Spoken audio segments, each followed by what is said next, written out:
ಇವತ್ತು ನೋಡಿ ಸೈನ್ಸಿಗೆ ಸಂಬಂಧಪಟ್ಟಂತೆ ಕೆಲವೊಂದು ಪ್ರಶ್ನೆಗಳನ್ನ ಡಿಸ್ಕಸ್ ಮಾಡೋಣ ಅಂತ ನೋಡಿ. KS 1999ರಲ್ಲಿ ಕೇಳಿರುವಂತ ಪ್ರಶ್ನೆ ಸಿಗಲಾಗಿತ್ತು, ಅದು PDF ಫೈಲ. KS 1999ರಲ್ಲಿ ಕೇಳಿರುವಂತ ಪ್ರಶ್ನೆ ಇದು. ಓಕೆ ನೋಡಿ, ಮೆದುಳಿನ ಅತ್ಯಂತ ದೊಡ್ಡದಾಗಿರುವಂತ ಭಾಗ ಯಾವುದು?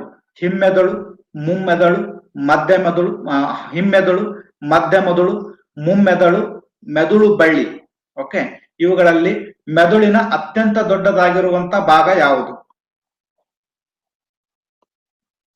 ಮೆದುಳಿನ ಅತ್ಯಂತ ದೊಡ್ಡದಾಗಿರುವಂತ ಭಾಗ ಯಾವುದು?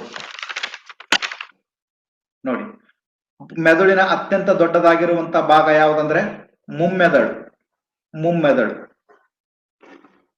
ಮುಮ್ಮೆದುಳು. ನೋಡಿ, ಮೆದುಳಿನ ಅತ್ಯಂತ ದೊಡ್ಡದಾಗಿರುವಂತ ಭಾಗ ಯಾವ್ದಂದ್ರೆ ಮುಮ್ಮೆದುಳು. ಈ ಮುಮ್ಮೆದುಳನ್ನ ನಾವು ಏನಂತ ಕರಿತೀವಿ ಅಂದ್ರೆ, ಏನಂತ ಕರಿತೇವೆ ಮುಮ್ಮೆದುಳನ್ನ? ಸೆರಿಬ್ರಮ್ ಅಂತ ಕರಿತೇವೆ. ಮುಮ್ಮೆದುಳನ್ನ ನಾವು ಏನಂತ ಕರಿತೇವೆ? ಸೆರಿಬ್ರಮ್. ಮಹಾಮಸ್ತಿಷ್ಕ ಅಂತ ಕರಿತೀವಿ. ಮಹಾಮಸ್ತಿಷ್ಕ, ಮಹಾಮಸ್ತಿಷ್ಕ.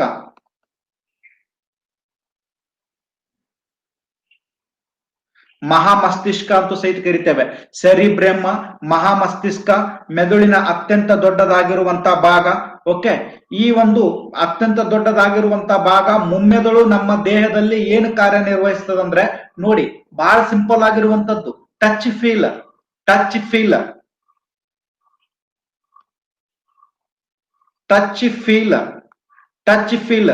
ನಮಗೆ ಯಾರಾದ್ರೂ ಮುಟ್ಟುವುದರ ಮೂಲಕ ನಮಗೇನಾದ್ರೂ ಭಾಸವಾಗ್ತಾ ಇದೆ ಅಂತಂದ್ರೆ ಅದಕ್ಕೆ ಮುಖ್ಯವಾಗಿರುವಂತ ಕಾರಣ ಏನಂದ್ರ ನಮ್ಮ ಮುಮ್ಮೆದುಳು, ನಮ್ಮ ಮುಮ್ಮೆದುಳು.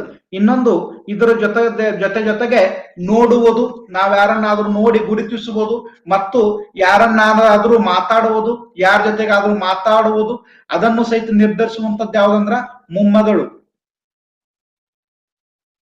ನೋಡುವುದು, ಕೇಳುವುದು. ಓಕೆ, ನೋಡಿದ್ದನ್ನ ಅರ್ಥ ಮಾಡ್ಕೊಳ್ಳೋದು, ಕೇಳಿದ್ದನ್ನ ಅರ್ಥ ಮಾಡ್ಕೊಳ್ಳೋದು ಎಲ್ಲ ಎದಕ್ಕೆ ಕಾರಣ ಅಂದ್ರೆ ಅದು ಪ್ರಮುಖವಾಗಿರುವಂತದ್ದು ಯಾವ್ದಂದ್ರ ಅದು ಮುಮ್ಮೆದುಳು. ನೀವು ರೀಸನಿಂಗ್ ಬಿಡಿಸ್ತಾ ಇರ್ತೀರಿ, ರೀಸನಿಂಗ್ ಅಥವಾ ನೀವು ಮೆಂಟಲ್ ಅಬಿಲಿಟಿಯನ್ನು ಬಿಡಿಸ್ತಾ ಇರ್ತೀರಿ. ನೀವು ಮೆಂಟಲ್ ಅಬಿಲಿಟಿ ಬಿಡಿಸ್ಬೇಕಾದ್ರೆ ನಿಮ್ಮ ಮೆದುಳಿನಲ್ಲಿ ಕಾರ್ಯನಿರ್ವಹಿಸುವಂತ ಅಂಗ ಯಾವ್ದಂದ್ರೆ ಮುಮ್ಮೆದುಳು, ಮುಮ್ಮೆದುಳು. ನೆಕ್ಸ್ಟ್ ನೋಡಿ, ಎಮೋಷನ್ಸ್. ಎಮೋಷನ್ಸ್,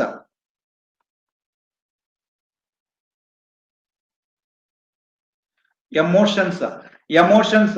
ಕೆಲವೊಬ್ರೆಲ್ಲ ಏನಾದ್ರೂ ದುಃಖದ ಸ್ಟೋರಿ ಹೇಳ್ತಿರ್ಬೇಕಾದ್ರೆ ಅತ್ಯಂತ ಗಂಭೀರವಾಗಿ ಕೇಳ್ಕೊತಿರೋದು ಅಥವಾ ಕೆಲವೊಮ್ಮೆ ಅಳುದ್ ಸ್ಟಾರ್ಟ್ ಮಾಡೋದು, ಅಂತವೆಲ್ಲ ಏನು ಎಮೋಷನ್ಸ್. ಎಮೋಷನ್ಸ್ ಗಳು ಎದರಿಂದ ಹುಟ್ಟತಾವ ಅಂದ್ರೆ ಮುಮ್ಮೆದುಳಿನಿಂದ, ಮುಮ್ಮೆದುಳಿನಿಂದ.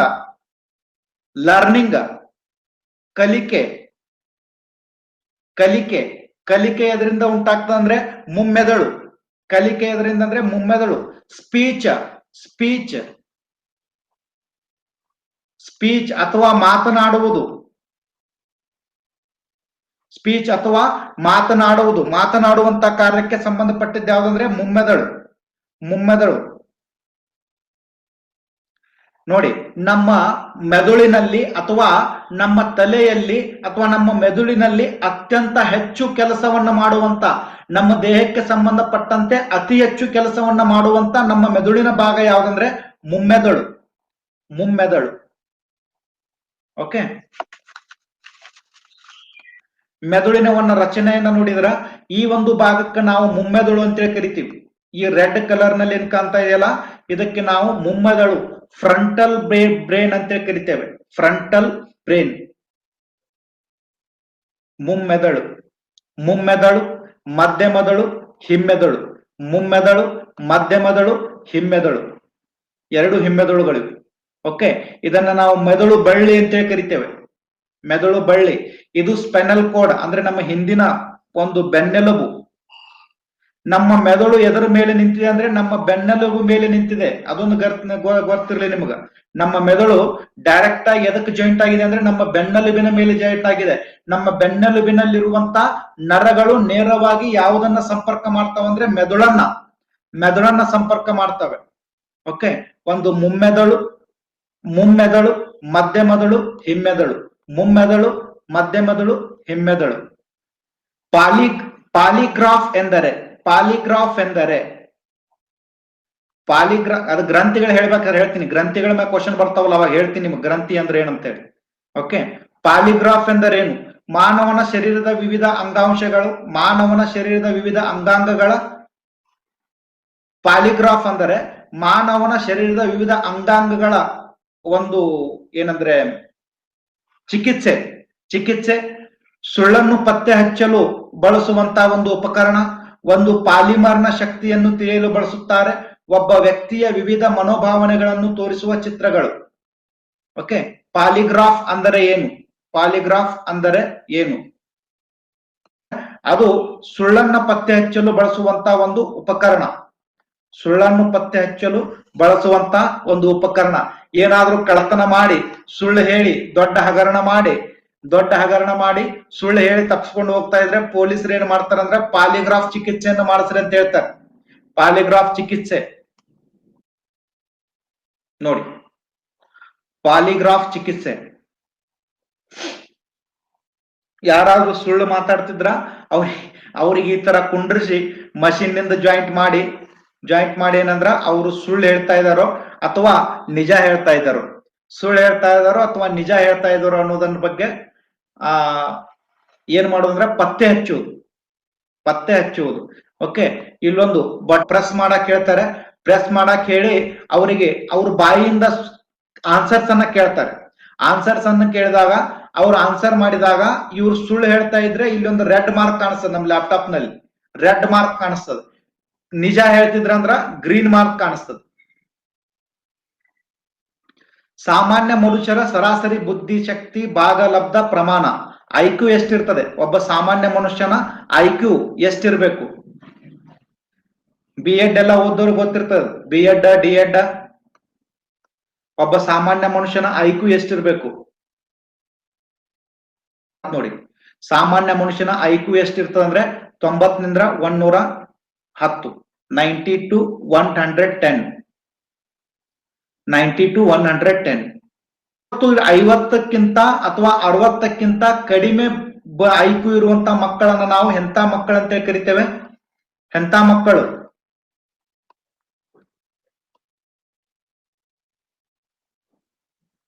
ಬುದ್ಧಿಮಂದ ಮಕ್ಕಳು. ಬುದ್ಧಿಮಂದ ಮಕ್ಕಳು ಅಂತ ಕರಿತೀವಿ. ಬುದ್ಧಿಮಂದ ಮಕ್ಕಳು 50ಕ್ಕಿಂತ ಕಡಿಮೆ ಅವರ ಐಕ್ಯೂ ಇದ್ರೆ. 120ಕ್ಕಿಂತ ಜಾಸ್ತಿ ಇದ್ದಾಗ ಸೂಪರ್ ಮ್ಯಾನ್ ಅಂತ ಕರಿತೀವಿ. ಸೂಪರ್ ಮ್ಯಾನ್, ಕಂಪ್ಯೂಟರ್ ಅವರು, ಮನುಷ್ಯ ಅಲ್ಲ. ನರಕೋಶಗಳು ವಿಭಜನೆ ಹೊಂದುವುದಿಲ್ಲ ಏಕೆಂದರೆ ಇವುಗಳಲ್ಲಿ ಡ್ಯಾಶ್ ಇರುತ್ತದೆ. ಇವುಗಳಲ್ಲಿ ಡ್ಯಾಶ್ ಇರುತ್ತೆ. ನ್ಯೂಕ್ಲಿಯಸ್ ಇರುತ್ತದೆ, ಮಧ್ಯಕಾಯ ಇರುತ್ತದೆ, ಗಾಗ್ಲಿಕಾಯ ಇರುತ್ತದೆ, ಮೈಟ್ರೋಕಾಂಡಿಯಾ. ಜೀವಕೋಶಕ್ಕೆ ಸಂಬಂಧಪಟ್ಟದ್ದು ನ್ಯೂಕ್ಲಿಯಸ್, ಮಧ್ಯಕಾಯ ಮತ್ತು ಕಾಲ್ಗಿಯಾ, ಮೈಟ್ರೋಕಾಂಡಿಯಾ ಅನ್ನುವಂಥವು. ಓಕೆ, ಇದಕ್ಕೆ ನಿಮಗೆ ಆನ್ಸರ್ ಮಾಡಿ. ನರಕೋಶಗಳೇನಾಗಿರ್ತಾವ ಅಂದ್ರೆ ಮಧ್ಯಕಾಯದಿಂದ ಕೂಡಿರ್ತಾವೆ.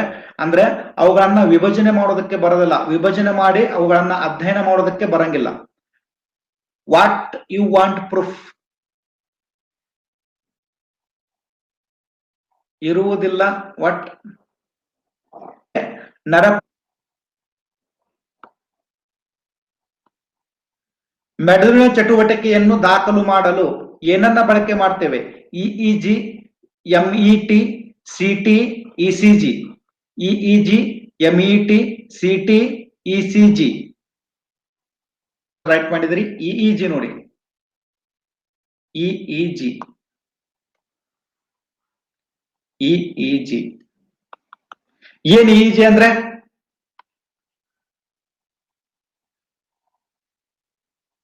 ಇಇಜಿ, ಇಇಜಿ ಅಂದ್ರೆ ನೀವೇ ಓದ್ಕೊಳ್ಳಿ, ಬರಿತೀನಿ.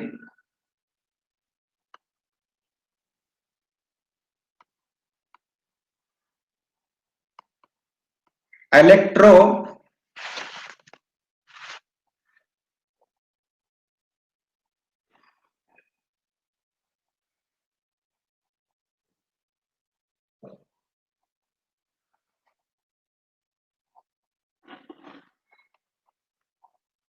ಎಲೆಕ್ಟ್ರೋ ಎನೆಫ್ರೋಗಾಲಮ್ ಏನೋ ಓದ್ಕೊಳ್ಳಿ.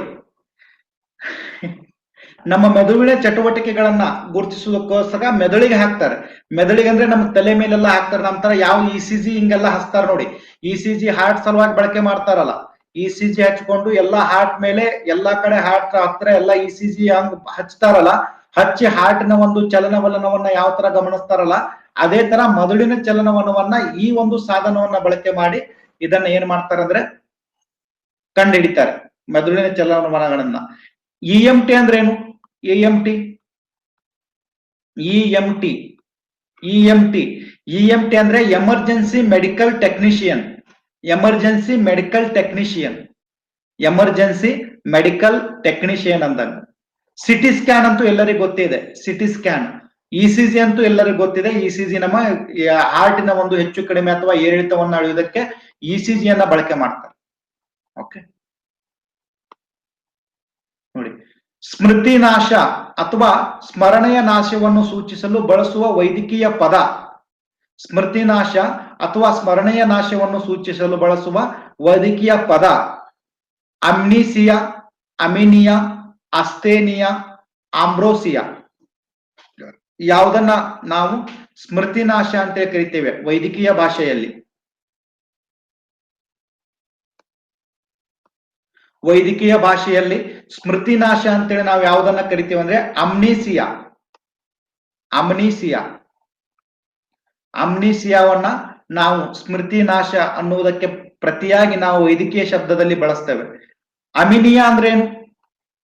ಅಮಿನಿಯಾ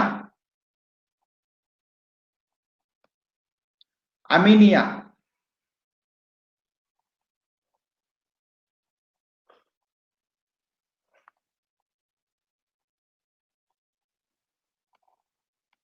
ರಕ್ತದ ಕಾಯಿಲೆ.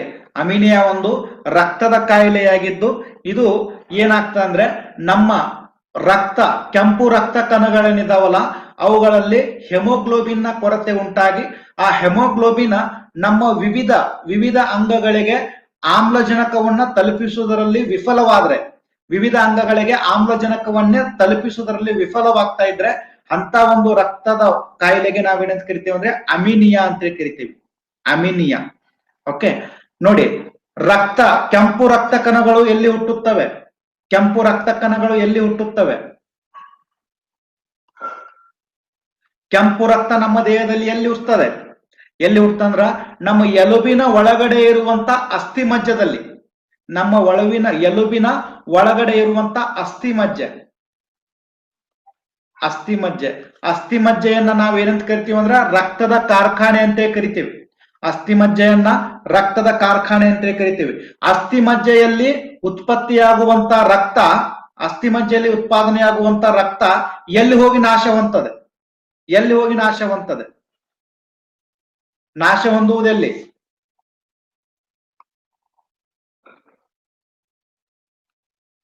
ಗುಲ್ಮಾ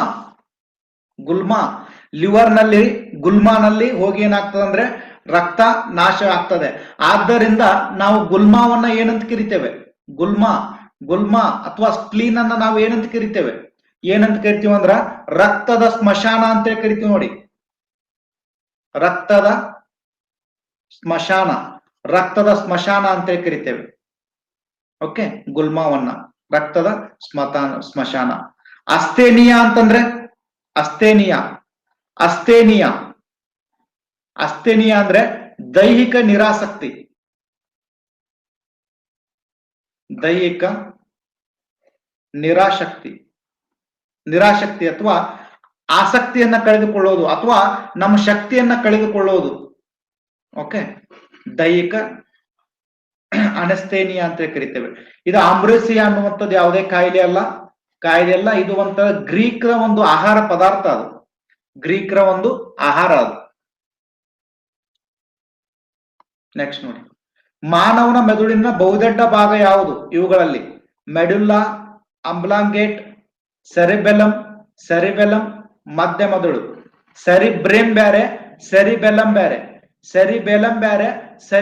ಬೇರೆ. ಓಕೆ, ಮಾನವನ ಮೆದುಳಿನ ದೊಡ್ಡದಾಗಿರುವಂತ ಭಾಗ ಯಾವ್ದಂದ್ರೆ ಮುಮ್ಮೆದುಳು ಅಂತ ಕರಿತೇವೆ. ಮುಮ್ಮೆದಳನ್ನನಾಗೆ ಇನ್ನೊಂದು ಹೆಸರು ಏನಂದ್ರೆ ಸೆರಿಬ್ರೇಮ್. ಸೆರಿಬ್ರೇಮ್ ಸೆರಿಬ್ರೇಮ್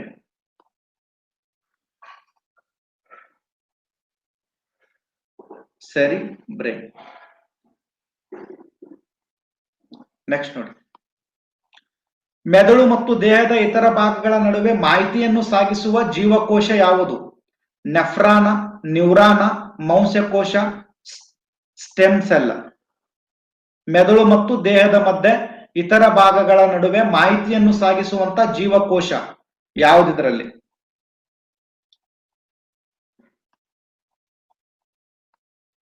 ಮೆದುಳು ಮತ್ತು ನಮ್ಮ ವಿವಿಧ ಅಂಗಗಳಿಗೆ ಮೆಸೇಜ್ ಅನ್ನ ತಲುಪಿಸುವಂತ ಪ್ರಮುಖವಾಗಿರುವಂತ ಜೀವಕೋಶ ಯಾವುದಂದ್ರೆ ವೆರಿ ಗುಡ್, ನ್ಯೂರಾನ್. 67% ಹಾಕಿದಿರಿ. ನ್ಯೂರಾನ್. ನ್ಯೂರಾನ್ ಮೆದುಳು ಮತ್ತು ನಮ್ಮ ದೇಹದ ವಿವಿಧ ಅಂಗಗಳಿಗೆ ಏನ್ ತಲುಪಿಸ್ತದೆ? ಮೆಸೇಜ್ ಅನ್ನ ತಲುಪಿಸ್ತದೆ. ಚಿಕಿತ್ಸೆಯನ್ನು ಯಾವ ಅಂಗದ ರೋಗಕ್ಕೆ ನೀಡಲಾಗುತ್ತದೆ?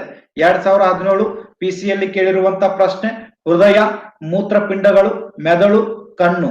ಹೃದಯ, ಮೂತ್ರಪಿಂಡಗಳು, ಮೆದುಳು, ಕಣ್ಣು.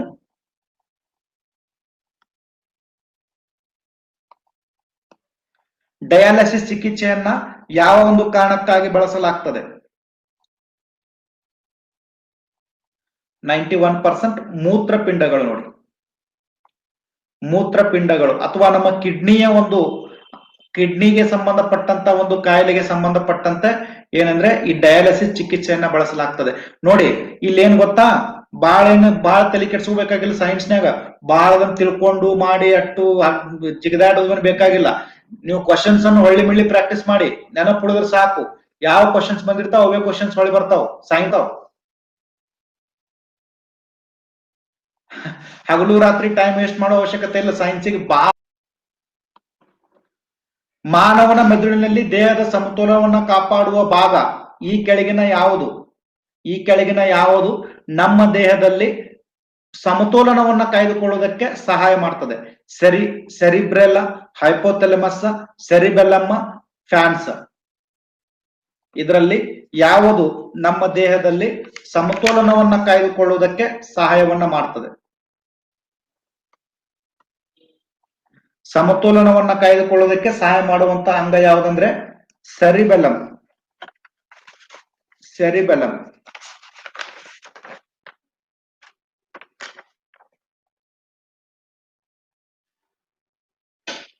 ಓಕೆ, ಸೆರಿಬೆಲ್ಲಂ. ಸೆರಿಬೆಲ್ಲಂ ಅನ್ನ ನಾವು ಏನಂತ ಕರಿತೀವಿ ಅಂದ್ರೆ ಮಹಾ ಮಸ್ತಿಷ್ಕ ಅಲ್ಲ, ಅಣು ಮಸ್ತಿಷ್ಕ ಅಂತ ಹೇಳಿ ಕರಿತೀವಿ. ರಾಂಗ್ ಅಲ್ಲ, ಸೆರಿಬೆಲ್ಲಂ. ಆನ್ಸರ್ ಸೆರಿಬೆಲ್ಲಂ ಕರೆಕ್ಟ್ ಐತೆ. ಅದು ಆನ್ಸರ್ ಏನಂದ್ರೆ ಸೆರಿಬೆಲ್ಲಂ ಕರೆಕ್ಟ್ ಐತಿ. ಮಸ್ತಿಷ್ಕ ಅಂತೇಳಿ ಕರಿತೀವಿ, ಮಹಾ ಮಸ್ತಿಷ್ಕ ಅಂತೇಳಿ ಮುಮ್ಮೆದಳನ್ನ ಕರೆದರೆ ಇದರನ್ನ ಸೆರಿಬೆಲ್ಲಂ ಅನ್ನ ನಾವು ಅಣು ಮಸ್ತಿಷ್ಕ ಅಂತೇಳಿ ಕರಿತೇವೆ.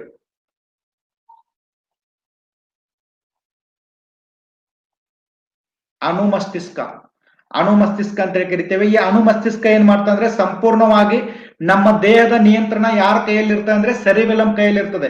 ನಾವು ಓಡ್ತಾ ಇರ್ತೀವಿ, ಜೋರಾಗಿ ಓಡ್ತಾ ಇರ್ತೀವಿ. ಓಡ್ತಿರ್ಬೇಕಾದ್ರೆ ನಿಂದ್ರು ಅಂತೇಳಿ ಹೇಳುವಂತದ್ದು ಅವ್ರು. ಸಡನ್ ಆಗಿ ಒಂದು ಗಾಡಿ ಅಪೋಸಿಟ್ ಬರ್ತದೆ, ಯಾವ್ದ್ರೆ ಒಂದು ಓಡ್ತಿರ್ತೇವೆ, ಜೋರಾಗಿ ಓಡ್ತಾ ಇರ್ತೀವಿ, ಸಡನ್ ಆಗಿ ಒಂದು ಗಾಡಿ ಯಾವ್ದಾದ್ರು ಅಪೋಸಿಟ್ ಬರ್ತದ, ಗಾಡಿ ಬರ್ತದ, ನಿನ್ ಮೇಲೆ ಹಾಯ್ತದ, ನಿಂದ್ರು ಅಂತೇಳಿ ಹೇಳಿ ಸಂದೇಶ ಕೊಡುವಂತದ್ದು ಯಾವ್ದಂದ್ರೆ ಅದು ಸೆರಿಬೆಲ್ಲಂ. ನಿಂದಿಸುವಂತದ್ದು, ನಿಯಂತ್ರಣಕ್ಕೆ ಒಳಪಡಿಸುವಂತದ್ದು. ಓಕೆ, ಓಡುವುದನ್ನ ನಿಲ್ಲುವುದು, ಮಾತಾಡುವುದನ್ನ ನಿಲ್ಲುವುದು, ಅಥವಾ ಮಾತಾಡೋದಕ್ಕೆ ಸ್ಟಾರ್ಟ್ ಮಾಡೋದಕ್ಕೆ ಕಾರಣ ಯಾವ್ದಂದ್ರೆ ಮುಮ್ಮೆದಳು. ಅದೇ ನೀವು ಮಾತಾಡ್ತಿದಿ, ಬಾಳ ಮಾತಾಡ್ಲಕತ್ತಿ, ಸ್ವಲ್ಪ ನಿಂದ್ರು, ಬಾಳ ಆಯ್ತು ನಿಂದತ್ತೇಳಿ ಹೇಳುದು ಯಾವ್ದಂದ್ರ ಅದು ಸೆರಿಬೆಲ್ಲಂ. ಊಟ ಮಾಡ್ತಾ ಇದೀವಿ, ಊಟ ಮಾಡ್ಬೇಕಾದ್ರೆ ನಮ್ಮ ಊಟ ಮಾಡ್ಬೇಕಾದ್ರ ನಮ್ಮ ಜಠರ ಏನ್ ಹೇಳ್ತದ ಅಂದ್ರ ಬಾಳ ಹಸುವಾಗ್ಯದ, ಊಟ ಮಾಡು ಅಂತ ಹೇಳ್ತದ. ಒಂದ್ ಸೌಂಡ್ ಹೊಡ್ಕೋತಿರ್ತದ ಜಠರ, ಊಟ ಮಾಡು ಅಂತೇಳಿ. ಅವಾಗ ತಿಂದೇ ತಿಂತೀರಿ. ಅವಾಗ ಆಟೋಮೆಟಿಕ್ ಆಗಿ ನಿಮ್ಮ ಜಠರ ಏನಾಗ್ಬಿಡ್ತ ಅಂದ್ರ ಸಾಕ್ ಅಂತೇಳಿ ಹೇಳ್ತದ. ಸಾಕ್ ಅಂತೇಳಿ ಎಲ್ಲಿಗೆ ಮೆಸೇಜ್ ಕಳಿಸ್ತದ? ನಿಮ್ಮ ಮೆದುಳಿಗೆ ಮೆಸೇಜ್ ಕಳಿಸ್ತದ. ಆ ಮೆದುಳು ಸಾಕಪ್ಪ ಅಂತೇಳಿ ಹೇಳಕ್ ಹಚ್ಚುವಂತದ್ದು ಮುಮ್ಮೆದಳು. ಆದ್ರೆ ಸಾಕು ಅಂತೇಳಿ ಅನಿಸುವಂತದ್ದು ಎದರಿಂದ ಅಂದ್ರೆ ಅದು ಸೆರಿಬೆಲ್ಲಂ. ಎಲ್ಲಾ ನಮ್ಮ ದೇಹದ ಅಂಗಾಂಗಗಳನ್ನ ನಿಯಂತ್ರಣದಲ್ಲಿಡುವಂತ ಒಂದು ಕಾರ್ಯವನ್ನ ಯಾವ್ದು ಮಾಡ್ತದೆ ಅಂದ್ರೆ ಸೆರಿಬೆಲ್ಲಂ ಮಾಡ್ತದೆ. ಅದರ ಜೊತೆಗೆ ಸಮತೋಲನವನ್ನ ಕಾಪಾಡಿಕೊಳ್ಳುವುದಕ್ಕೋಸ್ಕರವೂ ಸಹಿತ ಸೆರಿಬೆಲ್ಲಂ ಕಾರಣ ಆಗ್ತದೆ. ಓಕೆ, ಓಕೆನಾ? ಸೆರಿಬೆಲಮ್. ನೆಕ್ಸ್ಟ್ ನೋಡಿ, ದೇಹದ ವಿವಿಧ ಭಾಗಗಳಿಂದ ಮೆದುಳು ಗ್ರಹಿಸುವ ಹಾಗೂ ಮೆದುಳಿನಿಂದ ದೇಹದ ಇತರ ಭಾಗಗಳಿಗೆ ಹೋಗುವ ಸಂದೇಶಗಳನ್ನು ಈ ರೂಪದಲ್ಲಿರುತ್ತವೆ. ಯಾವ ರೂಪದಲ್ಲಿರುತ್ತವೆ? ರಾಸಾಯನಿಕ ಸಂವೇದನೆಗಳು, ಯಾಂತ್ರಿಕ ಸಂವೇದನೆಗಳು, ಸ್ವಯಂಚಾಲಿತ ಸಂವೇದನೆಗಳು, ನರ ಸಂವೇದನೆಗಳು. ಬಹಳ ಈಸಿ ಆಗಿರುವಂತ ಪ್ರಶ್ನೆ, ಆನ್ಸರ್ ಮಾಡಿ.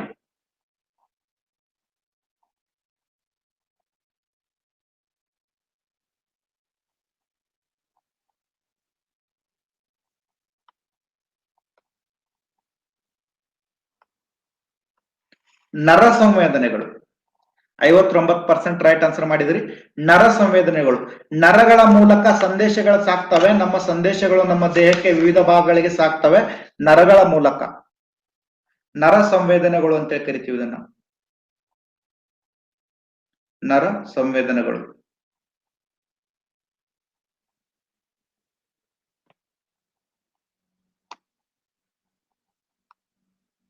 ನೆಕ್ಸ್ಟ್ ನೋಡಿ, ಮನುಷ್ಯರಲ್ಲಿ ನುಂಗುವಿಕೆ ಮತ್ತು ವಾಂತಿಗಳಿಗೆ ಕಾರಣವಾಗುವ ಮೆದುಳಿನ ಭಾಗ ಯಾವುದು? ವಾಂತಿ ಬಂದಂತಾಗುವುದು ಮತ್ತು ನಮಗೆ ನುಂಗುವಾಗ ಅದನ್ನ ಕೆಳಗೆ ಜಠರಿಗೆ ಕಳಿಸ್ಬೇಕು ಅನ್ನುವಂತ ಒಂದು ಪ್ರಮುಖವಾಗಿರುವಂತ ಏನು ಮೆದುಳಿನ ಭಾಗ ಯಾವುದು? ಕಾರಣವಾಗುವಂತ ಮೆದುಳಿನ ಭಾಗ ಯಾವುದು? ಸೆರಿಬೆಲಮ್, ಸೆರಿಬ್ರಲ್, ಮೆಡುಲ್ಲಾ,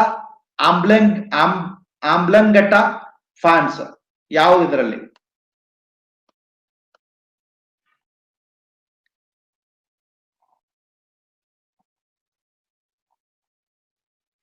ಮೆಡುಲ್ಲಾ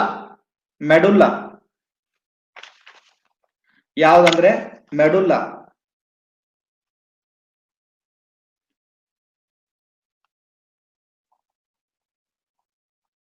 ಮೆಡುಲ್ಲವನ್ನ ನಾವು ಏನಂತ ಕರಿತೀವಿ ಅಂದ್ರೆ ಮಣಿಶಿರ ಅಂತ ಕರಿತೀವಿ ನೋಡಿ. ಮಣಿಶಿರ, ಮೆಡುಲ್ಲವನ್ನ ಮಣಿಶಿರ ಅಂತ ಕರಿತೇವೆ. ಮೆಡುಲ್ಲವನ್ನ ಮಣಿಶಿರ ಅಂತ ಕರಿತೇವೆ.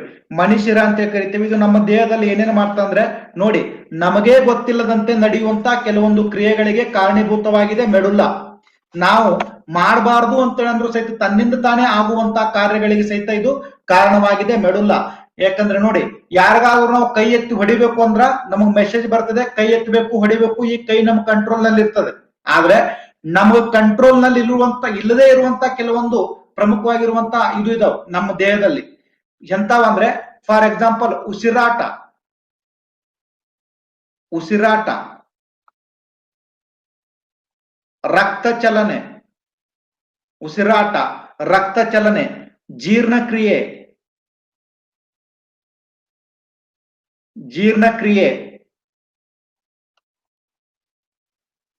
ಕಿಣ್ವಗಳ ಸ್ರವಿಕೆ. ಇದ್ಯಾವುದು ನಿಮ್ಮ ಕೈಯಾಗಿಲ್ಲಿವು. ಹೌದಾ ಇಲ್ಲ? ಇದ್ಯಾವುದು ಇರಲಿಲ್ಲ, ನಿಮ್ಮ ಕೈಯಾಗಿಲ್ಲ, ನಮ್ಮ ಕೈಯಾಗಿಲ್ಲಿವು. ತನ್ನಿಂತಾನೆ ನಡೆಯುವಂತವು.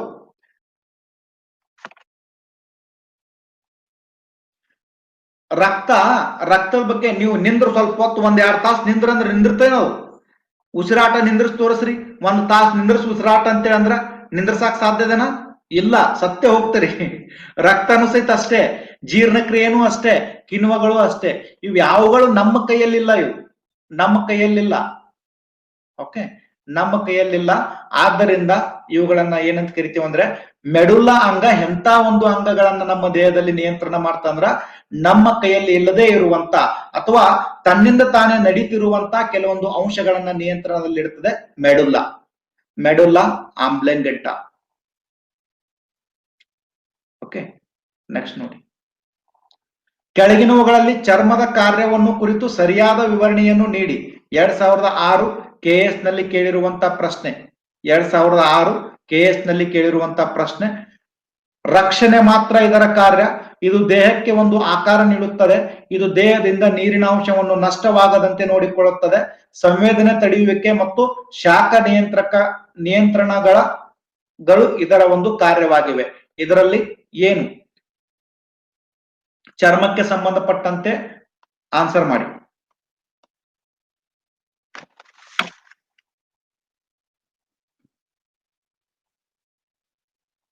67% ರೈಟ್ ಆನ್ಸರ್ ಮಾಡಿದ್ರಿ. Very good. ಸಂವೇದನೆ ಮತ್ತು ಸಂವೇದನೆ ತಡೆಗಟ್ಟುವಿಕೆ ಮತ್ತು ಶಾಖ ನಿಯಂತ್ರಣ ಕಾರ್ಯವನ್ನ ಚರ್ಮ ಮಾಡ್ತದೆ. ಸಂವೇದನೆ ತಡೆಗಟ್ಟುವಿಕೆ ಮತ್ತು ಶಾಖ ನಿಯಂತ್ರಣ. ಹಂಗಂದ್ರೆ ನಮ್ಮ ಮಾಲಿನ್ಯ ಮಾತ್ರ ನೀಡುವುದನ್ನ ನೋಡಿ, ರಕ್ಷಣೆ ಮಾತ್ರ ನೀಡುವುದು ರಕ್ಷಣೆ ನೀಡುವುದು ಚರ್ಮದ ಕಾರ್ಯ ಹೌದು, ಆದ್ರೆ ರಕ್ಷಣೆನೇ ಮಾಡುವುದು ಚರ್ಮದ ಕಾರ್ಯ ಅಲ್ಲ. ರಕ್ಷಣೆ ಮಾತ್ರ ನೀಡುವುದು ಚರ್ಮದ ಕಾರ್ಯ ಅಲ್ಲ. ಓಕೆ, ಇದು ದೇಹಕ್ಕೆ ಒಂದು ಆಕಾರ ನೀಡುತ್ತದೆ, ತಪ್ಪು. ದೇಹಕ್ಕೆ ಆಕಾರ ನೀಡುವಂತದ್ದೇನು? ಅಸ್ಥಿಪಂಜರ. ದೇಹಕ್ಕೆ ಆಕಾರ ನೀಡುವಂತದ್ದು ಯಾವ್ದಂದ್ರೆ ಅಸ್ಥಿಪಂಜರ. ಆದ್ರೆ ನಿಮಗೆ ಗೊತ್ತಿರಲಿ ದೇಹಕ್ಕೆ ಸೌಂದರ್ಯತೆಯನ್ನ ನೀಡುವುದು ಯಾವ್ದಂದ್ರೆ ಚರ್ಮ. ದೇಹಕ್ಕೆ ಸೌಂದರ್ಯತೆ ನೀಡುವುದಂದ್ರೆ ಚರ್ಮ.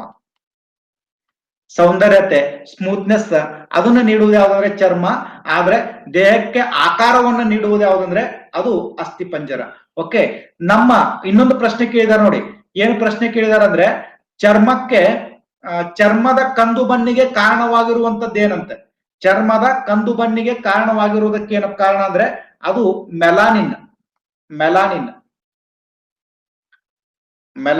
ಚರ್ಮದಲ್ಲಿರುವಂತಹ ಮೆಲಾನಿನ್ ಚರ್ಮ ಕಂದು ಆಗಿರುವುದಕ್ಕೆ ಕಾರಣ ಆಗ್ತದೆ. ಓಕೆ, ಕೆಲವೊಬ್ರು ಫಾರಿನರ್ಸ್ ಬಂದಿರ್ತಾರ ನೋಡಿ, ಎಕ್ದಮ್ ಬೆಳ್ಳಗಿರ್ತಾರ, ಅವರಲ್ಲಿ ಮೆಲಾನಿನ್ ಪ್ರಮಾಣ ಕಡಿಮೆ ಇರ್ತದೆ. ಯಾರು ಜಾಸ್ತಿ ಬೆಳ್ಳಗಿರ್ತಾರಲ್ಲ ಅವರಲ್ಲಿ ಮೆಲಾನಿನ್ ಪ್ರಮಾಣ ಕಡಿಮೆ ಇರ್ತದೆ. ಓಕೆ, ನೆಕ್ಸ್ಟ್ ನೋಡಿ. ಇದು ದೇಹದಿಂದ ನೀರಿನ ಅಂಶವನ್ನು ನಷ್ಟವಾಗದಂತೆ ನೋಡಿಕೊಳ್ಳುತ್ತೆ. ಇಲ್ಲ, ಬೆವರಿನ ಮೂಲಕ ದೇಹದಲ್ಲಿರುವಂತ ನೀರನ್ನ ಹೊರಗೆ ಹಾಕ್ತದೆ. ಬೆವರಿನ ಮೂಲಕ ದೇಹದಲ್ಲಿರುವಂತ ಮೆಲಾನಿನ್ ಅನ್ನ ಹೊರಗಡೆ ಹಾಕ್ತದೆ. ಯಾವುದು? ಚರ್ಮ.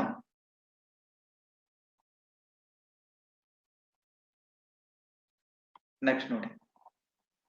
ಸಮೀಪ ದೃಷ್ಟಿ ದೋಷ ಇರುವ ಒಬ್ಬ ವ್ಯಕ್ತಿಯಲ್ಲಿ ಬಿಂಬವು ಅವನ ಕಣ್ಣುಗಳಲ್ಲಿ ರೆಟಿನಾದ ಮುಂಭಾಗದಲ್ಲಿ ಬೀಳುತ್ತದೆ, ರೆಟಿನಾದ ಹಿಂಭಾಗದಲ್ಲಿ ಬೀಳುತ್ತದೆ, ರೆಟಿನಾದ ಮೇಲೆ ಬೀಳುತ್ತದೆ. ಬಿಂಬವು ಮೂಡುವುದೇ ಇಲ್ಲ.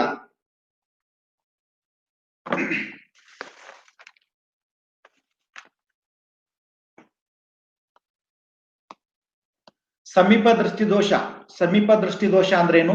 ಸಮೀಪ ದೃಷ್ಟಿ ದೋಷ ಅಂದ್ರೆ ದೂರದ ವಸ್ತುಗಳು ಸರಿಯಾಗಿ ಕಾಣದೇ ಇರುವುದು. ನಿಮಗೆ ಗೊತ್ತಿರಲಿ, ಸಮೀಪ ದೃಷ್ಟಿ ದೋಷ ಅಂದ್ರೆ ಸಮೀಪದ ವಸ್ತುಗಳು ಕಾಣುತ್ತಿದ್ದು ದೂರದ ವಸ್ತುಗಳು ನಮಗೆ ಕಾಣದೇ ಇದ್ದಾಗ ಅದನ್ನು ನಾವೇನಂತ ಕರಿತೇವೆ ಅಂದ್ರೆ ಸಮೀಪ ದೃಷ್ಟಿ ದೋಷ ಅಂತ ಕರಿತೇವೆ. ಸಮೀಪ ದೃಷ್ಟಿ ದೋಷ. ಈ ಸಮೀಪ ದೃಷ್ಟಿ ದೋಷ ಹೊಂದಿರುವಂತ ವ್ಯಕ್ತಿಗಳಲ್ಲಿ ಪ್ರತಿಬಿಂಬ ಯಾವ ತರ ಮೂಡ್ತದೆ ಅಂದ್ರೆ ರೆಟಿನಾದ ಮುಂಭಾಗದಲ್ಲಿ ಮೂಡ್ತದೆ. ರೆಟಿನಾ ಏನ ಹಿಂದ್ಗಡೆ ಇರ್ತದೆ, ಅದಕ್ಕೆ ಮುಂಭಾಗದಲ್ಲಿ ಮೂಡ್ತದೆ. ಆದ್ದರಿಂದಾನೆ ಇವರು ಮೊಸರನ್ನ ಬಳಸ್ತಾರೆ. ಯಾವ ಮೊಸರನ್ನ ಬಳಸ್ತಾರೆ? ಸಮೀಪ ದೃಷ್ಟಿ ದೋಷ ಇದ್ದವರು ಬಳಸುವಂತ ಮೊಸರು ಯಾವ್ದಂದ್ರೆ ನಿಮ್ನ ಮೊಸರು, ಪೀನ ಅಲ್ಲ. ಸಮೀಪ ದೃಷ್ಟಿ ದೋಷಕ್ಕೆ ಬಳಸುವಂತ ಮೊಸರು ಯಾವ್ದಂದ್ರೆ ನಿಮ್ನ ಮೊಸರು.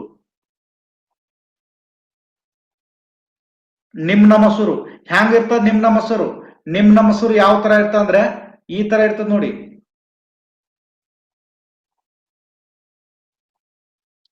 ಮಧ್ಯದಲ್ಲಿ ತೆಳುವಾಗಿರ್ತದೆ. ಅದು ಮಧ್ಯದಲ್ಲಿ ತೆಳುವಾಗಿದ್ದು ಮೇಲೆ ಮತ್ತು ಕೆಳಗೆ ದಪ್ಪಾಗಿರ್ತದೆ. ಯಾಕಂದ್ರೆ ಇಲ್ಲಿಂದ ನೇರವಾಗಿ ಏನಂದ್ರೆ ದೃಶ್ಯ ಹೆಂಗಾಗ್ತದ್ರೆ ಈ ತರ ಒಳಗಡೆ ಬರ್ತದೆ. ಕೂಡೀಕರಿಸುವಂತ ಕೆಲಸ ಮಾಡ್ತದೆ ಇದು. ಓಕೆ, ಕೂಡೀಕರಿಸಿ ನಮ್ಮ ಕಣ್ಣು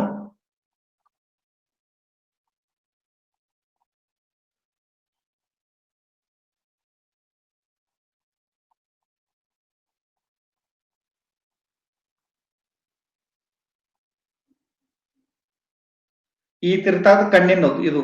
ಓಕೆ, ರೆಟಿನಾ ಅಂತ ಹೇಳಿ ಕರಿತೀವಿ ನಾವು ಈ ಭಾಗವನ್ನ. ರೆಟಿನಾ ನಮ್ಮ ಇದಕ್ಕೇನು ಕರಿತೀವಿ? ಲೇನ್ಸ್.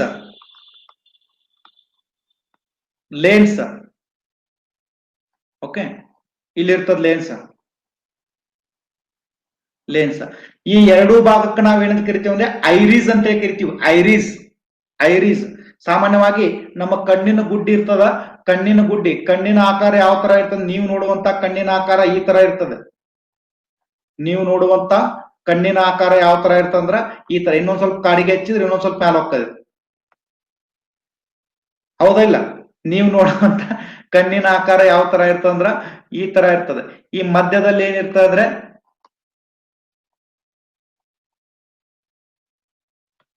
ಮಧ್ಯದಲ್ಲಿ ಏನಿರ್ತದೆ ಕಣ್ಣಿನ ಒಂದು ಇಲ್ಲಿ ನೋಡಿ ಈ ತರ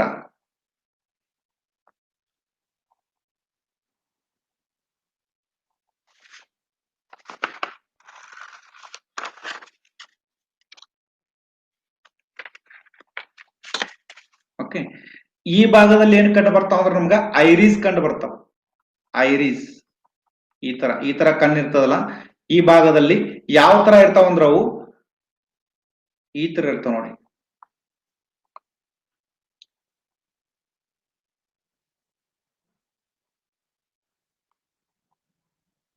ಈ ತರ ಕಂಡು ಬರ್ತಾವಿಲ್ಲ ಕಣ್ಣಾಗ ಇರ್ತಾವ ಇಲ್ಲ.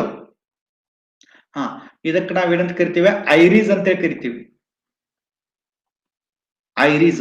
ಈ ಐರಿಸ್ ಏನಾಗ್ಯಾವ ಅಂದ್ರೆ ಐರಿಸ್ ನಮ್ಮ ಕಣ್ಣಿನ ಬಣ್ಣವನ್ನ ನಿರ್ಧಾರ ಮಾಡ್ತಾವೆ. ಕಣ್ಣಿನ ಬಣ್ಣವನ್ನ ನಿರ್ಧಾರ ಮಾಡುವಂತವು ಯಾವಂದ್ರೆ ಐರಿಸ್. ಅದನ್ನು ಪ್ರಶ್ನೆಯಾಗಿದೆ, ನಮ್ಮ ದೇಹದಲ್ಲಿ ಕಣ್ಣಿನ ಬಣ್ಣವನ್ನ ನಿರ್ಧಾರ ಮಾಡುವಂತ ಕಣ್ಣಿನ ಭಾಗ ಯಾವ್ದಂದ್ರೆ ಐರಿಸ್. ಓಕೆ ನೋಡಿ, ಇಲ್ಲಿ ದೃಷ್ಟಿ ಬಂದು ಯಾವತ್ತು ನಿಮಗೊಂದು ಗೊತ್ತಿರಲಿ, ಕಣ್ಣಿನ ಒಳಭಾಗದಲ್ಲಿ ರೆಟಿನಾದ ಮೇಲೆ ದೃಷ್ಟಿ ಏನಾಗಿರ್ತಾರೆ, ಉಲ್ಟಾ ಬೀಳ್ತದೆ. ಈ ತರ ಉಲ್ಟಾ ಬೀಳ್ತದೆ. ಆಕ್ಚುಲಿ ರೆಟಿನಾ ಅಂದ್ರೆ ದೃಷ್ಟಿ ಎಲ್ಲಿ ಬೀಳ್ಬೇಕು, ಇಲ್ಲಿ ಬೀಳ್ಬೇಕು, ಅದು ಇಲ್ಲಿ ಬೀಳ್ಬೇಕಾಗಿತ್ತು. ಆದ್ರೆ ಬಿದ್ದಿರೋದಿಲ್ಲ ಅಂದ್ರ ಮಧ್ಯದಲ್ಲಿ. ಯಾಕೆ ಸರ್ ಹಿಂಗ ಆಗ್ತದೆ? ಅಂದ್ರ ನಮ್ಮ ಕಣ್ಣಿನ ಗೋಳ ಅಥವಾ ಇದು ನಮ್ಮ ಕಣ್ಣಿನ ದೊಡ್ಡದಾಗಿರುವಂತ ಮಸಲ್ಸ್ ಇದೆಯಲ್ಲ, ಇದು ಹೆಚ್ಚಾಗುವುದರ ಮೂಲಕ ಅಥವಾ ದೊಡ್ಡದಾಗುವುದರ ಮೂಲಕ ಏನಾಗ್ತದೆ ಅಂದ್ರ ಪ್ರತಿಬಿಂಬ ಸರಿಯಾಗಿ ಹಿಂದ್ಗಡೆಗೆ ಮೂಡುವುದಿಲ್ಲ. ಆ ಒಂದು ಕಾರಣದಿಂದಾಗಿ ಪ್ರತಿಬಿಂಬ ಮುಂದೆ ಮೂಡುವುದರ ಮೂಲಕ ಸಮೀಪ ದೃಷ್ಟಿ ದೋಷ ಉಂಟಾಗ್ತದೆ. ಸಮೀಪ ದೃಷ್ಟಿ ದೋಷ ಇದೆ. ನಾವು ಈ ತರದ ನಿಮ್ನ ಮೊಸರನ್ನ ಬಳಸುವುದರ ಮೂಲಕ ನಿಮ್ನ ಮೊಸರು ಏನ್ ಮಾಡ್ತಾ ಅಂದ್ರ ದೃಷ್ಟಿಯನ್ನ ಹಿಂದಕ್ಕೆ ಸರಿಸ್ತದೆ. ಹಿಂದಕ್ಕೆ ಸರಿಸುವಂತ ಕಾರ್ಯ ಮಾಡ್ತದೆ. ಲೇನ್ಸ್ ನ ಹಿಂದ್ಗಡೆ ದೃಷ್ಟಿ ಇಲ್ಲಿ ನಿರ್ಮಾಣವಾಗಿ ಇಲ್ಲಿಂದ ನೇರವಾಗಿ ರೆಟಿನಾದ ಮೇಲೆ ಬೀಳುವಂತೆ ಮಾಡ್ತದೆ. ಯಾವುದು? ನಿಮ್ನ ಮೊಸರು. ಇದೆಲ್ಲ ನಿಮ್ಗೆ ತಿಳಿಲಿಲ್ಲ ಅಂದ್ರೂ ಏನೋ ಅವಶ್ಯಕತೆ ಇಲ್ಲ. ಒಂದು ಗೊತ್ತಾಗ್ಲಿ, ನಿಮ್ನ ಮೊಸರನ್ನ ನಾವ್ ಎದಕ್ಕೆ ಬಳಕೆ ಮಾಡ್ತೀವಿ ಅಂದ್ರೆ ಸಮೀಪ ದೃಷ್ಟಿ ದೋಷ, ನಿಕಟ ದೃಷ್ಟಿ ದೋಷ. ನಿಮ್ನ ಮೊಸರನ್ನ ನಾವು ನಿಕಟ ದೃಷ್ಟಿ ದೋಷಕ್ಕೆ ಬಳಸ್ತೇವೆ. ಆಮೇಲೆ ಪ್ರತಿಬಿಂಬ ರೆಟಿನಾದ ಮುಂದ್ಗಡೆ ಬೀಳ್ತದೆ. ಸಮೀಪ ದೃಷ್ಟಿ ದೋಷದಲ್ಲಿ ಪ್ರತಿಬಿಂಬ ಏನಂದ್ರೆ ಪ್ರತಿಬಿಂಬ ಮುಂದೆ ಬೀಳ್ತದೆ. ಅದೇ ದೂರದೃಷ್ಟಿ ಇಟ್ಕೊಳ್ಳಿ, ದೂರದೃಷ್ಟಿ ಇದ್ದಾಗ ಇಲ್ಲಿ ಹಿಂದ್ಗಡೆ ಚಿತ್ರ ಮೂಡ್ತದೆ. ದೂರದೃಷ್ಟಿ ಇದ್ದಾಗ ಹಿಂದೆ ಬೀಳ್ತಾ ಇರ್ತದೆ, ರೆಟಿನಾದ ಹಿಂದ್ಗಡೆ ಚಿತ್ರ ಬೀಳ್ತಾ ಇರ್ತದೆ. ಅದಕ್ಕೆ ನಾವು ಯಾವ ಮೊಸರನ್ನ ಬಳಸ್ತೇವೆ? ಪೀನ ಮೊಸರನ್ನ ಬಳಕೆ ಮಾಡಿಕೊಂಡು ಸರಿಯಾಗಿ ಎಷ್ಟು ನಂಬರ್ ಇದೆಯೋ ಅಷ್ಟು ನಂಬರ್ ಅಡ್ಜಸ್ಟ್ ಮಾಡಿಕೊಂಡು ರೆಟಿನಾದ ಮೇಲೆ ದೃಷ್ಟಿ ಬೀಳುವಂತೆ ಮಾಡ್ತೇವೆ. ಇದೇ ಸಮೀಪ ದೃಷ್ಟಿ ದೋಷ ಮತ್ತು ದೂರದೃಷ್ಟಿ ದೋಷ ಅಂತ ಕರಿತೀವಿ. ಕಣ್ಣಿಗೆ ಸಂಬಂಧಪಟ್ಟಂತೆ ಇನ್ನೂ ಹಲವಾರು ರೋಗಗಳಿದಾವೆ. ಕಣ್ಣಿಗೆ ಸಂಬಂಧಪಟ್ಟಂತೆ ಯಾವುದು? ಒಂದು ಗುಲಾಬಿ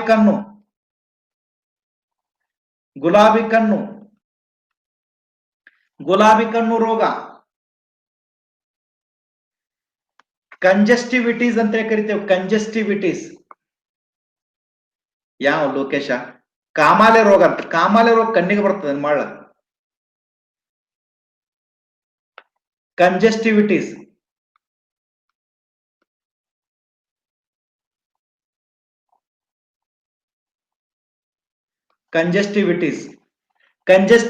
ಅಥವಾ ಗುಲಾಬಿ ಕಣ್ಣು. ಏನ್ ಗೊತ್ತಾ? ಈ ಗುಲಾಬಿ ಕಣ್ಣು ಅಂದ್ರ ಕಣ್ಣು ಬರ್ತಾವಂತಾರ ನೋಡಿ, ಎಲ್ಲಾರ ಕಣ್ಣು ಕೆಂಪಾಗಿ ಉರಿತಾ ಇರ್ತಾವ. ಸ್ವಲ್ಪ ನಿಮ್ ಕಣ್ಣು ಹಿಂಗ ಸ್ವಲ್ಪ ತೆಗೆದು ಚಸ್ಮಾ ತೆಗೆದು ಮತ್ತೊಬ್ರು ನೋಡಿದ್ರೆ ಸಾಕು, ಅವ್ರಿಗೆ ಅಟ್ಯಾಕೆ. ಅದು ಸ್ವಲ್ಪ ಮತ್ತೊಬ್ರು ನೋಡಿದ್ರೆ ಸಾಕು ಅಟ್ಯಾಕೆ. ಅಂತ ಒಂದು ಕಣ್ಣು. ಇದೊಂದು ಸಾಂಕ್ರಾಮಿಕ ಕಾಯಿಲೆ. ಗುಲಾಬಿ ಕಣ್ಣು ಕಾಯಿಲೆ ಇದೆಯಲ್ಲ, ಇದೊಂದು ಸಾಂಕ್ರಾಮಿಕ ಕಾಯಿಲೆಯಾಗಿದೆ.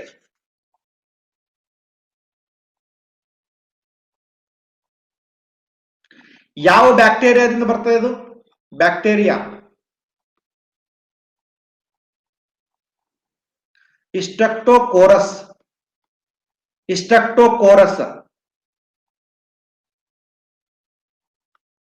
ಅಥವಾ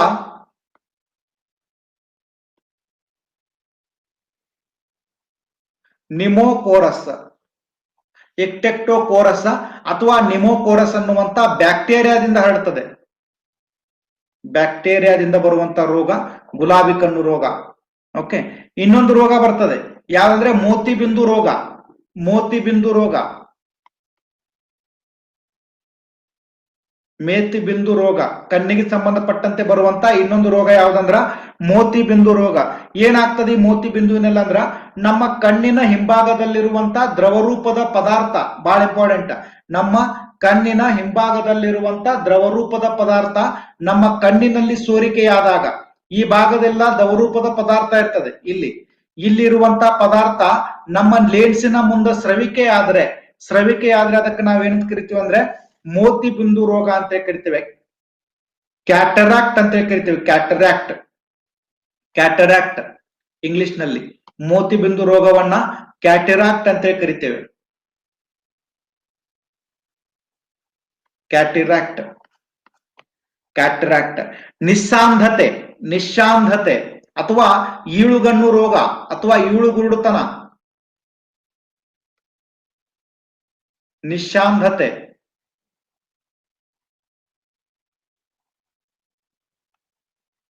ಈರುಳುಗುರುಡುತನ, ನಿಶಾಂಧತೆ ಅಥವಾ ಈರುಳುಗುರುಡುತನ ಅಂತ ಕರಿತೀವಿ. ಓಕೆ, ನೈಟ್ ಬ್ಲೈಂಡ್ನೆಸ್ ಬರೋದಕ್ಕೆ ಮುಖ್ಯವಾಗಿರುವಂತ ಕಾರಣ ಏನಂದ್ರೆ ಕಣ್ಣಿನಲ್ಲಿರುವಂತ ರೆಡಾಪ್ಸಿನ್ ಅನ್ನುವಂತ ದ್ರವರೂಪದ ಸ್ರವಿಕೆ ಕಡಿಮೆ ಆಗೋದ್ರಿಂದ. ರೆಡಾಪ್ಸಿನ್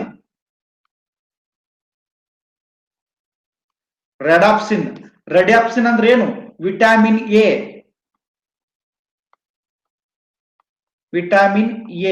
ವಿಟಾಮಿನ್ ಎ ನಿಂದ ಹೊಂದಿರುವಂತ ಪ್ರಮುಖವಾಗಿರುವಂತ ದ್ರವರೂಪದ ವಸ್ತು ಯಾವ್ದಂದ್ರೆ ರೆಡಾಪ್ಸಿನ್. ಈ ರೆಡಾಪ್ಸಿನ್ ಕಡಿಮೆ ಆಗುವುದು ಮತ್ತು ಹೆಚ್ಚಾಗುವುದರಿಂದ ಏನಾಗ್ತದೆ ಅಂದ್ರೆ ರಾತ್ರಿ ಗುರುಡುತನ ಉಂಟಾಗ್ತದೆ. ಬಹಳ ಇಂಪಾರ್ಟೆಂಟ್ ಆಗಿರುವಂತದ್ದು. ನೋಡಿ, ನಾವು ಒಂದು ಸಿನಿಮಾ ಥಿಯೇಟರ್ ನಲ್ಲಿ ಹೋಗ್ತೀವಿ, ಹಗಲತ್ತು 12 ಗಂಟೆಗೆ ನಾವೇನ್ ಮಾಡ್ತೀವಿ ಅಂದ್ರೆ ಒಂದು ಸಿನಿಮಾ ಥಿಯೇಟರ್ ನಲ್ಲಿ ಹೋಗ್ತೀವಿ. ಒಂದು ಸಿನಿಮಾ ಥಿಯೇಟರ್ ನಲ್ಲಿ ಹೋದ ತಕ್ಷಣ ನಮಗೆ ಏನಾಗ್ತದ್ರೆ ಒಳಗ್ ಕತ್ತಲಿರ್ತದೆ, ಒಟ್ಟು ಏನೂ ಕಾಣಿಸಂಗಿಲ್ಲ. ಅಂತ ಸಮಯದಲ್ಲಿ ಏನಾಗ್ತದಂದ್ರೆ ನೋಡಿ, ಸ್ವಲ್ಪ ಒಂದು 15ರಿಂದ 20 ನಿಮಿಷ ಬಿಡಿ, 15ರಿಂದ 20 ನಿಮಿಷ ಬಿಟ್ಟು ಬಿಡಿ, ನಿಮಗೆ ಎಲ್ಲ ಕಾಣಿಸ್ತದೆ. ಸಾವಕಾಶ ಆಗಿ ಕಾಣಿಸ್ತದೋ ಇಲ್ಲೋ? ಕಾಣಿಸ್ತದೆ. ಯಾಕಂದ್ರೆ ನೀವು ಸಡನ್ಲಿ ಹೋದಾಗ ನಿಮ್ಮ ಕಣ್ಣಿನಲ್ಲಿ ಏನಿದ್ದಿದ್ದಿಲ್ಲ, ರೆಡಾಪ್ಸಿನ್ ಇದ್ದಿದ್ದಿಲ್ಲ. ನಂತರ 10-15 ನಿಮಿಷಗಳ ನಂತರ ನಿಮ್ಮ ಕಣ್ಣಿನಲ್ಲಿ ರೆಡಾಪ್ಸಿನ್ ಸೋರಿಕೆ ಆಗ್ತದೆ. ರೆಡಾಪ್ಸಿನ್ ಸೋರಿಕೆ ಆದ ನಂತರ ನಿಮಗೆ ತಿಳಿಯಾಗಿ ಅಲ್ಲಿರೋದು ಎಲ್ಲ ಕಾಣ್ತದೆ. ಸಾಯಂಕಾಲ 6ರಿಂದ 7 ಗಂಟೆ ನಮಗೇನಂದ್ರೆ ನಾವು ರಸ್ತೆ ಮೇಲೆ ಹೋಗ್ತಾ ಇರ್ತೀವಿ. ರಸ್ತೆ ಮೇಲೆ ಹೋಗ್ತಿರ್ಬೇಕಾದ್ರೆ ನಮಗೆ ಸರಿಯಾಗಿ ಏನೂ ಕಾಣಿಸಂಗಿಲ್ಲ ಮತ್ತು ಆಕ್ಸಿಡೆಂಟ್ಗಳು ಹೆಚ್ಚಾಗ್ತಾವೋ ಇಲ್ಲೋ? ಆಕ್ಸಿಡೆಂಟ್ಗಳು ಹೆಚ್ಚಾಗ್ತಾವ. ಯಾಕಂದ್ರ ನಮ್ಮ ಕಣ್ಣಿನಲ್ಲಿ ಆ ಸಮಯದಲ್ಲಿ ರೆಡಾಪ್ಸಿನ್ ಇನ್ನೂ ಬಂದಿರಂಗಿಲ್ಲ. ರೆಡಾಪ್ಸಿನ್ ಯಾವಾಗ ಬರ್ತಾ ಅಂದ್ರೆ ಕತ್ತಲಾದಾಗ ಆಟೋಮೆಟಿಕ್ ಆಗಿ ರೆಡಾಪ್ಸಿನ್ ಸ್ರವಿಕೆ ಆಗ್ತದೆ. ಬೆಳಕಿದ್ದಾಗ ರೆಡಾಪ್ಸಿನ್ ಸ್ರವಿಕೆ ಆಗೋದಿಲ್ಲ, ಸ್ರವಿಕೆ ಆಗುವ ಅವಶ್ಯಕತೆನೂ ಇಲ್ಲ. ನಿಮಗೊಂದು ಗೊತ್ತಿರ್ಲಿ, ರಾತ್ರಿ ಹಾರಾಡುವಂತ ಬಾವಲಿಗಳು ಆಮೇಲೆ ಕೆಲವೊಂದು ಹಕ್ಕಿಗಳ ಜಾತಿಗೆ ಸೇರುವಂತ ಪಕ್ಷಿಗಳೇನಿದಾವಲ್ಲ, ಆ ಪಕ್ಷಿಗಳ ಎಲ್ಲಾ ಕಣ್ಣಿನಲ್ಲಿ ಏನಿರ್ತದೆ ರೆಡಾಪ್ಸಿನ್ ಇರ್ತದೆ. ಓನ್ಲಿ ರೆಡಾಪ್ಸಿನ್ ಅನ್ನುವಂತ ಪ್ರಮುಖವಾಗಿರುವಂತ ದ್ರವವಿರ್ತದೆ. ಆ ಒಂದು ಕಾರಣದಿಂದ ಅವು ರಾತ್ರಿ ಏನಾಗ್ತಾವ ಅಂದ್ರೆ ಚಲಿಸ್ತಾವ. ಹಗಲತ್ತೇನು ಕಾಣಿಸಂಗಿಲ್ಲ ಅವಕ್ಕ. ಯಾಕೆ ಹಗಲತ್ ಕಾಣಿಸಂಗಿಲ್ಲ ಅಂದ್ರ ಅವು ಕಣ್ಣಿನಲ್ಲಿ ಸಂಪೂರ್ಣವಾಗಿರುವಂತದ್ದು ಏನಂದ್ರೆ ರೆಡಾಪ್ಸಿನ್. ಆ ಒಂದು ಕಾರಣದಿಂದ ಕೇವಲ ರಾತ್ರಿ ಅಷ್ಟೇ ಅವು ಸಂಚರಿಸ್ತವೆ. ಆದ್ರೆ ಮಾನವ ಎಂತ ಗುಣ ಅದಂದ್ರೆ ಹಗಲತ್ತಿನಲ್ಲಿ ರೆಡಾಪ್ಸಿನ್ ಹೋಗ್ತದೆ, ಮತ್ತೆ ರಾತ್ರಿ ಆದ ತಕ್ಷಣ ರೆಡಾಪ್ಸಿನ್ ಏನಾಗ್ಬಿಡ್ತದೆ ಅಂದ್ರೆ ಸ್ರವಿಕೆ ಆಗ್ತದೆ. ಆ ಒಂದು ಕಾರಣದಿಂದ ಮಾನವ ರಾತ್ರಿನೂ ಸಹಿತ ನೋಡಬಹುದು, ಹಗಲತ್ತು ಸಹಿತ ನೋಡಬಹುದು. ಆದ್ರೆ ವಿಟಾಮಿನ್ ಎ ಕೊರತೆ ಉಂಟಾದಾಗ ರೆಡಾಪ್ಸಿನ್ ನ ಪ್ರೊಡಕ್ಷನ್ ಕಡಿಮೆ ಆಗ್ತದೆ. ರೆಡಾಪ್ಸಿನ್ ಪ್ರೊಡಕ್ಷನ್ ಕಡಿಮೆ ಆದಂತೆ ನಮಗೆ ಯಾವ ರೋಗ ಬರ್ತದೆ? ನಿಶಾಂಧತೆ ಅಥವಾ ಗುರುಡುತನ ಬರ್ತದೆ. ವಯಸ್ಸಾದಂತೂ ಸಹಿತ ಏನಾಗಬಹುದು ಅಂದ್ರೆ ವಿಟಾಮಿನ್ ಎ ಕೊರತೆ ಆಗ್ತದೆ. ವಿಟಾಮಿನ್ ಎ ಕೊರತೆ ಆದಂತೆ ವಯಸ್ಸಾದಂತೆ ಸಹಿತ ಕೆಲವೊಬ್ಬರಲ್ಲಿ ಏನಾಗ್ಬಿಡ್ತದೆ ಅಂದ್ರೆ ಈ ಕಣ್ಣು ಕಾಣಿಸೋದು ಕಡಿಮೆ ಆಗ್ತದೆ. ಓಕೆ, ನೆಕ್ಸ್ಟ್ ನೋಡಿ.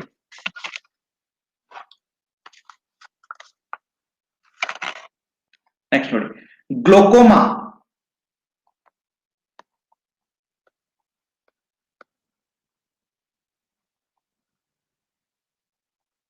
ಗ್ಲೋಕೋಮಾ ಅಥವಾ ಗ್ಲೋಕೋಮಾ.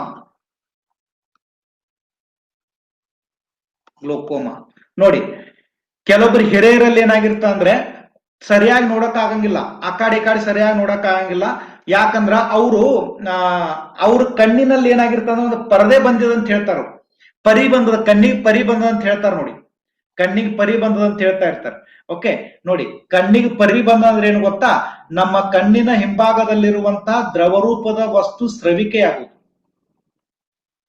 ಸ್ರವಿಕೆ, ನಮ್ಮ ಕಣ್ಣಿನ ಹಿಂಭಾಗದಲ್ಲಿರುವಂತ ದ್ರವರೂಪದ ವಸ್ತು ಏನಾಗುವುದು, ಸ್ರವಿಕೆಯಾಗುವುದು. ಆ ಸ್ರವಿಕೆ ಹೆಚ್ಚಾದಾಗ ಉಂಟಾಗುವಂತ ರೋಗ ಯಾವುದಂದ್ರೆ ಗ್ಲೋಕೋಮಾ. ಗ್ಲೋಕೋಮಾ ಸಾಮಾನ್ಯವಾಗಿ 40 ವರ್ಷದ ಮೇಲ್ಪಟ್ಟವರಲ್ಲಿ ಇದು ಕಂಡು ಬರ್ತದೆ.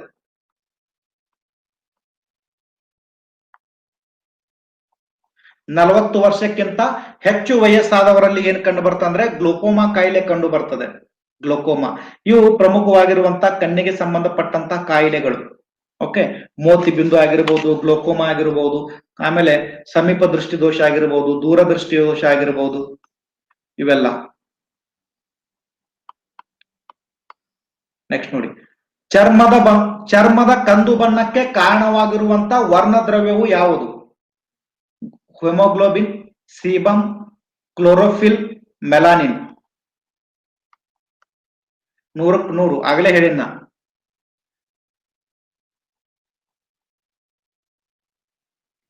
94% ಇರ್ಲಿ ಮೆಲಾನಿನ್.